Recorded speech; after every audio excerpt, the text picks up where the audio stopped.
मुदगा गावातील ग्रामदैवत श्री भावकेश्वरी देवीची सालाबादप्रमाणे होणारी यात्रा यंदा अधिक भक्तिभावाने साजरी होणार आहे। श्री देवस्थान कमिटी, गाव सुधारणा मंडळ, ग्रामपंचायत आणि ग्रामस्थ यांच्या संयुक्त पुढाकाराने यावर्षीचा संपूर्ण कार्यक्रम नियोजित करण्यात आला आहे। भाविकांना उत्सवाचा लाभ घेण्याचे आवाहन करण्यात आले आहे। श्री भावकेश्वरी देवी वारांचे वेळापत्रक: पहिला वार शुक्रवार दिनांक 20 जून 2025, दुसरा वार शुक्रवार दिनांक 27 जून 2025, तिसरा वार मंगळवार दिनांक 1 जुलै 2025, चौथा वार शुक्रवार दिनांक 4 जुलै 2025, पाचवा व ओटी कार्यक्रम मंगळवार दिनांक 8 जुलै 2025 या दिवशी वारांची सांगता होणार आहे। 18 आणि 19 जुलै 2025 म्हणजे शुक्रवार व शनिवारी मुख्य यात्रा उत्सवाचे आयोजन करण्यात आले आहे। या दिवशी विशेष पूजाविधी, पालखी मिरवणूक व सांस्कृतिक कार्यक्रम होणार आहेत। श्री वेशी देव उत्सव बुधवार दिनांक 23 जुलै 2025 रोजी मध्यरात्री होईल। कटबंधवार गुरुवार दिनांक 24 जुलै 2025 रोजी संपूर्ण दिवस गावामध्ये कटबंध पाळण्यात येणार। ही परंपरा दर 3 वर्षांनी साजरी केली जाते।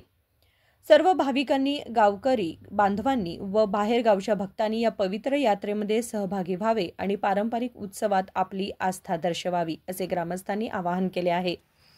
नमस्कार, मी देवस्थान कमिटी सदस्य बोलत आहे।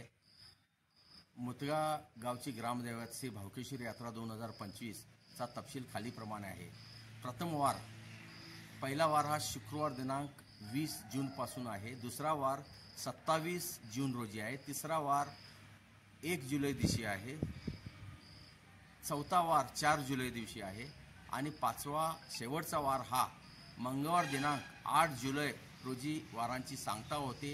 या वारांची सांगता ओटी भरून देवीची सांगता होते। त्यानंतर भावकेश्वरी यात्रा ही 18 जुलै 2025 तसेच 19 जुलै 2025 रोजी 2 दिवसीय यात्रा होते।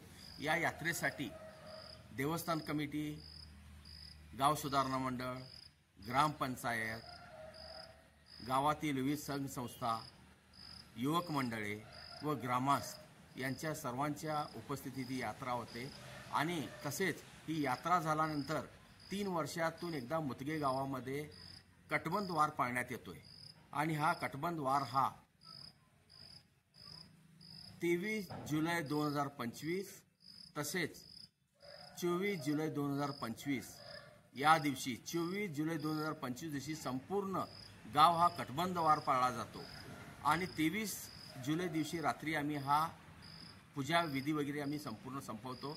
त्याच्यानंतर या कटबंधसाठी गावातील नागरिक कोणी बाहेर जाऊ नये व परगावातून नागरिक गावामध्ये कोणी येऊ नये असं ह्या पारंपरिक पूर्वजांनी जी प्रथा ठेवली त्याप्रमाणे आम्ही प्रत्येक हे देवदेवतांचे कार्यक्रम देवस्थान कमिटी